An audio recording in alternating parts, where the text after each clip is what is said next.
It's Seabiscuit on the rail.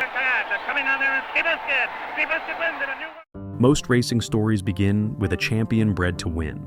This one begins with a man who could not safely admit what he had lost, and a horse everyone had already dismissed. Red Pollard rode with vision in only one eye, drifting from one rough track to the next, sleeping wherever the backside would let him stay. Seabiscuit was the small, hard-headed runner that Barnes laughed at, a horse used up by too many starts and too little faith. Then the timing changed.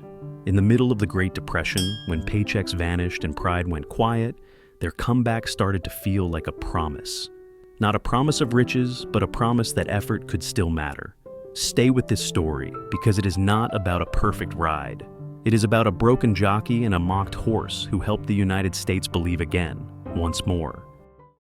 He was born in Edmonton, Alberta, Canada, one of 7 children in a family that could not afford mistakes. When his father's brick business collapsed, work replaced comfort early on, and the boy learned to carry himself like an adult long before he looked like one. At 15, he left home, chasing the only job that felt bigger than hunger, riding racehorses for small barns and smaller purses. The dream turned harsh fast. In Montana, he was abandoned at a rough track in Butte, and the kid who thought he was headed for glory became a drifter on the racing circuit. He slept in tack rooms, barns, and wherever the backside stayed quiet. He read whenever he could, and he fought in local boxing bouts to buy meals and keep moving. He was also taller than most jockeys, so he had to sweat for every pound and beg for every mount. Those years built a rider who understood fear, pain, and patience. He learned to watch how trainers timed a horse's energy, how a front runner can fade, and how a calm hand can settle an animal behind the gate. Some riders fear a bad break from the starting gate. He feared being seen. A training accident took the sight in his right eye for good, and he learned to ride as if nothing had changed. In a crowded field, depth perception matters. Without it, judging gaps along the rail, timing a move on the far turn, or sensing another horse drifting in can become a gamble. He compensated with feel. He listened to hoofbeats, watched shadows, and memorized how a horse's stride lengthened when it was ready to run. He stayed quiet with his hands, saving the horse's energy for the stretch run, because one reckless decision could bring a spill. He never spoke of the injury. In that era, a jockey who admitted weakness could lose mounts, and mounts were survival. So he carried the secret into every paddock, every post-parade, and every race, betting his life on control and timing.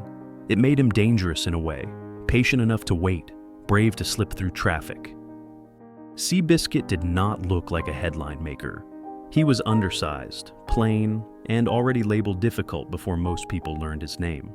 Early on, he was raced hard, shipped often, and treated like a tool, not a talent. The results matched the reputation.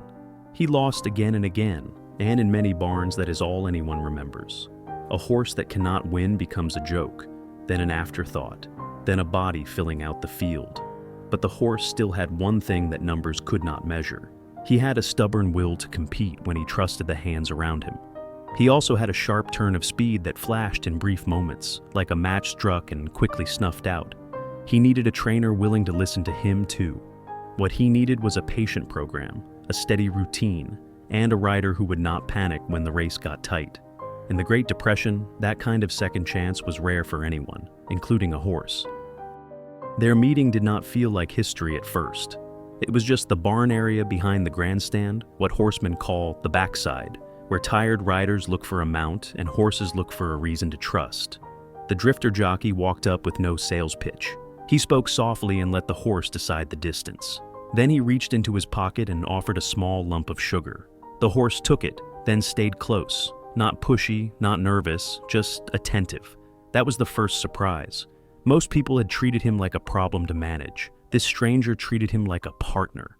Tom Smith watched the horse's ears and eyes. He did not need a speech. He needed a rider who would keep the horse relaxed, save his energy, and wait for the right moment instead of forcing a fight. Owner Charles Howard had grown tired of empty promise. He wanted heart and honesty. That day, the plan was simple. Keep the horse calm early, then ask for everything in the final straight. On ordinary afternoons, nobody notices a rider who saves ground and says little. Then the results start to pile up.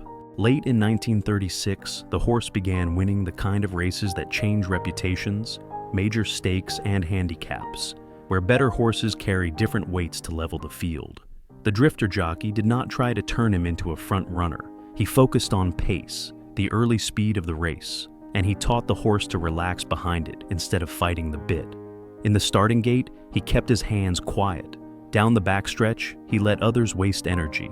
Near the rail, the inside path, he looked for clean air and safe footing, because saving a few feet can decide the finish. On the far turn, the last big curve, he waited until he felt the stride lengthen, then eased him out of traffic. He saved the real question for the stretch run, the final straight, when a horse must choose to keep going. The public saw a small horse surge past bigger bodies, and they saw a rider who never looked hurried. Wins became headlines, and headlines became crowds. The barn still heard jokes, but the tote board began to answer them. By the time the season turned, they were no longer tolerated entries. They were a threat, built on discipline, timing, and trust. Santa Anita should have been the proof. In the Santa Anita handicap, Seabiscuit came into the stretch run with the race in his hands. He saved ground near the rail, slipped through traffic, and for a few seconds, it looked settled. Then another horse found a final gear, and the finish became a photo finish measured in inches. The result came back the cruelest way, by a nose. In racing, a nose can erase months of morning work. It also invites blame. Some said the rider asked too early. Some said he waited and got boxed in. The truth was harsher. A tight lane, a tired stride, and one heartbeat of momentum decided it. He walked back to the barn area, hearing the crowd fade, knowing the horse had run his heart out. By nightfall, the headlines questioned him, and he answered with silence, saving the lesson for tomorrow morning. By 1938, the climb turned cruel. A pileup on the track left him shattered, and for a time doctors doubted he would walk without pain, let alone ride. While he fought to stand again, the horse kept running, because racing waits for no one. Then came the matchup the public demanded, Seabiscuit against War Admiral, a champion many considered unbeatable. The rider who knew the horse best could only watch from the barn. In his place sat George Wolfe, a steady professional with ice in his judgment. The race was staged at Pimlico, and the rules were unusual. There would be a walk-up start, meaning no starting gate, just a line and a starter's call. That single detail mattered, because the rival was famous for breaking fast. So the plan was to be first into stride. At the start, the horse lunged forward, took the lead, then let the rival come up alongside instead of hiding behind him. Wolfe kept him close enough to see the other horse, close enough to stay engaged, then asked for more in the final straight. The crowd rose as the horse lengthened his stride and pulled away by several lengths. Tens of thousands in the grandstand saw it live, and tens of millions heard it on radio across the United States. He was not in the saddle, but the victory carried his fingerprints. It made the horse Horse of the Year, and it sharpened the hunger to return. For him, pride and helplessness lived together, and the ache lasted all winter. In 1939, the noise faded. The horse came out once, then went wrong again, the kind of injury that turns a champion into a question mark. In the barn area, the training track went quiet, because there was no reason for fast works when soundness was uncertain. The owner began thinking like a businessman again, planning for breeding instead of banners. The rider fought his own war. His leg had been rebuilt piece by piece, and every step reminded him of the pileup.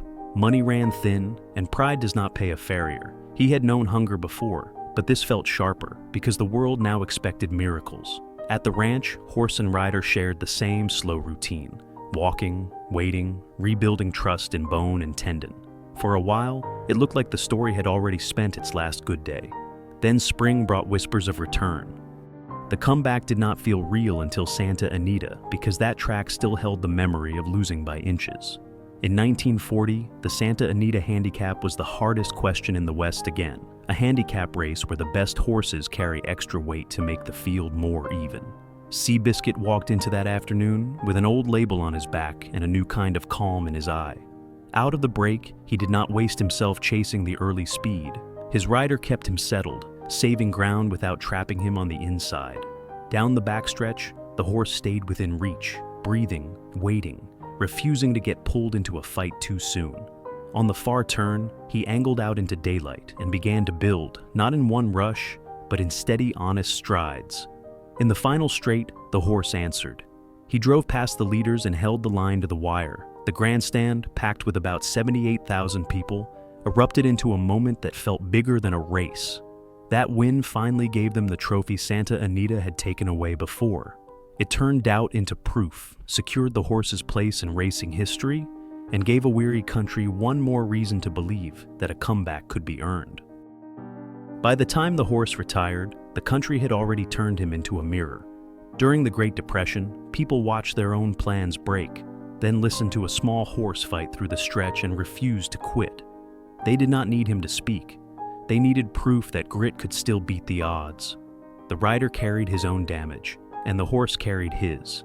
And their partnership made the lesson plain. Hope is not comfort. Hope is work, day after day, when nobody is cheering. Racing moved on, as it always does. New champions filled the fields, new bettors chased new tickets. But the story stayed, because it was never only about trophies. It was about trust on the backside, patience in traffic, and the courage to make one more run. It cost them broken bones, long winters, and silent mornings at the training track, but they finished with dignity, not excuses today. If you remember watching that era, or if you learned it later, tell me what moment made you believe.